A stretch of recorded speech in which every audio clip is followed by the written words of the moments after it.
Okay, dear viewers, good evening to all. I am Nasr Hussain. Today, I am going to teach you the term noun. I am going to tell you what does the noun mean. Noun means name. Noun means name, or name means noun. So, noun is the name of person, place, or thing. First of all, I tell you that noun is the name. Noun is the name of person, place, or thing. For example, we take person, and these three are the names of three persons. Like Mohan is the name of a person. Like this, Rahim is also the name of a person. And Radha, a lady, is also a person. So Radha is also the name of a person. So all the three names are the noun. Why? Because these are the names. These are the names of person. Now we come to place. Place means sthan. So the names of the places is also known as noun. For example, Gulalta, Punana, Delhi. So Gulalta, Punana, Delhi, these three names are the names of places. This Gulalta is the name of the place where I live. Punana is the name of the place where our hometown situated.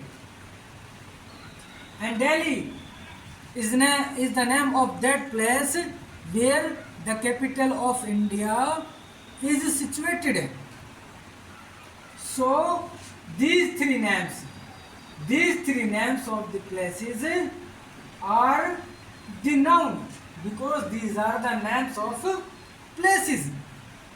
So now we come to third term, thing. Thing means vastu, cheese. So here you see pan, fan, chair. These are the names of the three things. A thing with which we write is known as pen. Is named as a pen. The thing which is made rotating or which rotates with the help of electricity and gives the air to us. So that thing is named as a fan. And now we come to third name, chair. So chair is such a thing which we use to sit. The thing which is used to sit is named as a chair. So chair is the name of a thing which is used to sit. Fan is such thing which gives air to us and it works with the help of electricity and it has three wings, three plates. When this thing rotates, it gives air to us. So this thing is named as a fan. And one thing, third one is pen.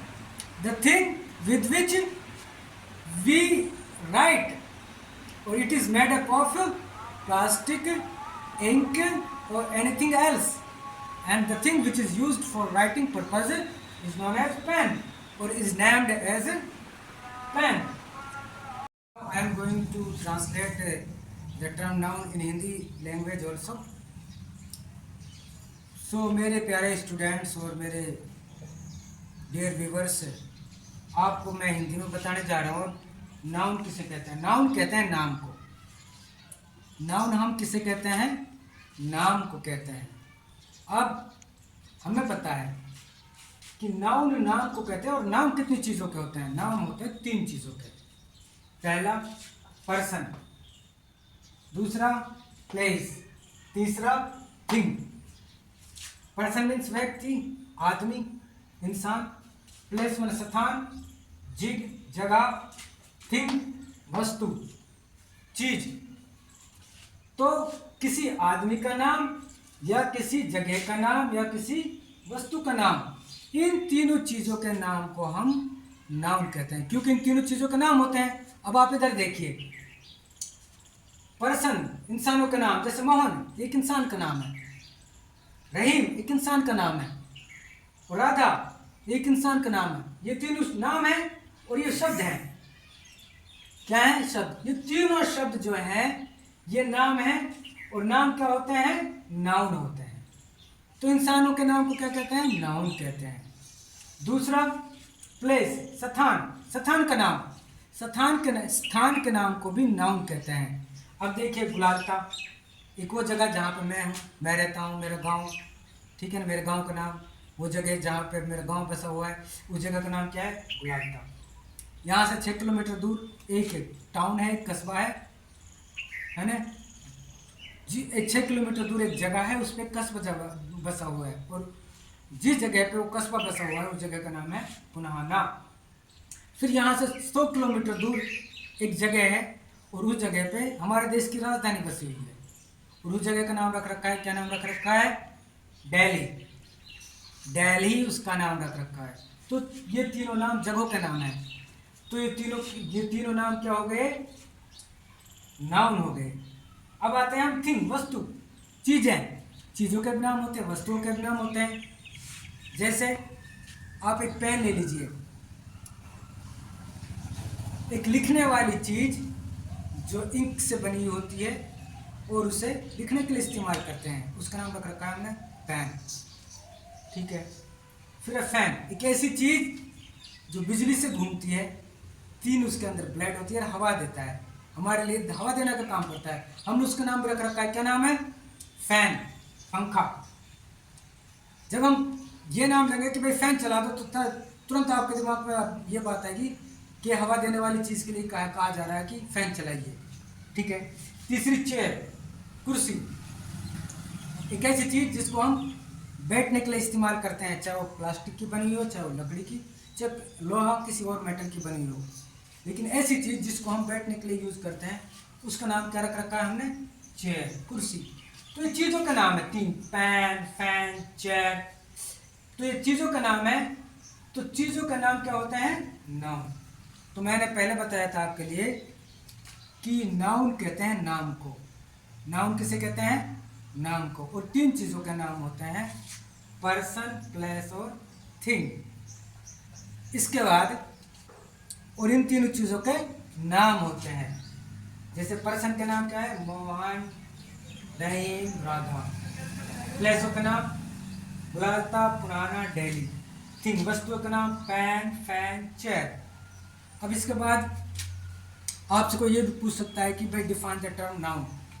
तो इसी वजह से मैं noun की definition लिखने जा रहा हूँ, जो इस प्रकार है। Definition of noun.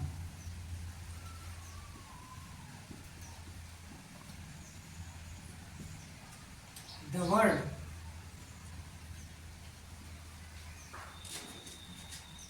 that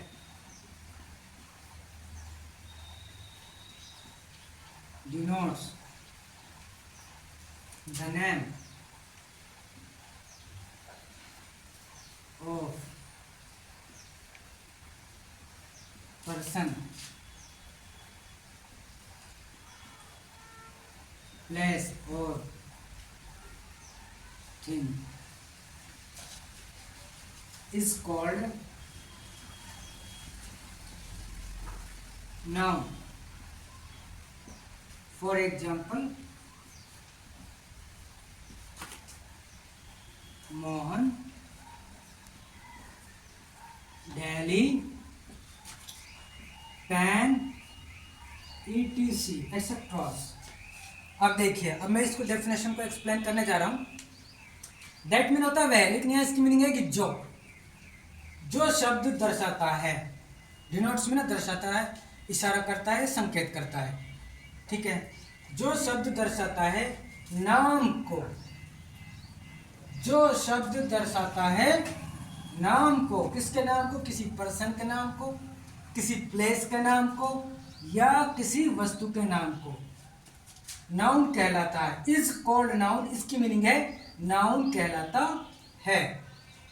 तो शुद्ध इसका जो ट्रांसलेशन ये है, जो शब्द किसी व्यक्ति, स्थान या वस्तु के नाम को दर्शाता है वह शब्द नाउन कहलाता है। फॉर एग्जाम्पल, उदाहरण के तौर पर मोहन पर्सन का नाम है, दिल्ली प्लेस का नाम है, पैन थिंग का नाम है, ईटीसी आदि। तो आपके लिए मैंने एक्सप्लेन कर दिया बहुत अच्छे से। इसी तरह से आप मेरी वीडियोस देखते जाएं और इंग्लिश ग्रामर से रिलेटेड आप मुझसे नॉलेज हासिल करते जाएं और इंग्लिश ग्रामर की बेसिक नॉलेज आप ऑब्टेन करें, ग्रहण करें, हासिल करें। क्योंकि मैंने देखा है हमारे यहाँ लोकेलिटी में किसी भी बेस पे कि डायरेक्ट क्या करना शुरू कर देते हैं, यहाँ के टीचर्स की कमी क्या है को ये काम करना शुरू कर देते हैं कि वो डायरेक्ट टेंसेस पढ़ाना, models, articles, punctuations and capital letters and active passive voices पढ़ाना शुरू कर देते हैं, डायरेक्ट इनडायरेक्ट है ना, नरेशन कहते हैं जिसे, वो पढ़ाना शुरू कर देते हैं। लेकिन जो बेसिक्स हैं, जो वर्ड्स की पहचान, शब्दों की पहचान कराना नहीं सिखाते, क्योंकि शब्दों की सबसे पहले आप ग्रामर अच्छे से समझने के लिए, आसानी के साथ ग्रामर समझने के लिए, आसानी के साथ ग्रामर पढ़ने के लिए हमें बेसिक्स का पढ़ना ज़रूरी है और हमें वर्ड्स की नॉलेज ज़रूरी है, वर्ड्स की पहचान ज़रूरी है, शब्दों की पहचान ज़रूरी है। क्योंकि आप टेंसेस पढ़ोगे तो जो सब्जेक्ट और ऑब्जेक्ट दो चीज़ आती है टेंसेस के अंदर, टेंसेस के फॉर्मूला में, उसकी जगह पर आप कौन सा वर्ड रखेंगे, आपको नॉलेज नहीं है, आपको पता ही नहीं है। आपको जब यही पता नहीं रहेगा नाउन किसे कहते हैं, प्रोनाउन किसे कहते हैं, वर्ब किसे कहते हैं, एडजेक्टिव किसे कहते हैं, जो वर्ड्स के बारे में ही नहीं पता, वर्ड्स की पहचान ही नहीं पता, तो आप ग्रामर नहीं सीख पाएंगे, आपके लिए ग्रामर पढ़ना आसान नहीं हो पाएगा। तो मेरी क्लासेस को ज्वाइन करें ताकि आपको इंग्लिश ग्रामर पढ़ने में, समझने में आसानी हो और आपको बहुत ईजी फील महसूस हो, आप बहुत आसानी से, ताकि इंग्लिश ग्रामर पढ़ सकें, समझ सकें और आगे बढ़ सकें। Thank you, have a nice day.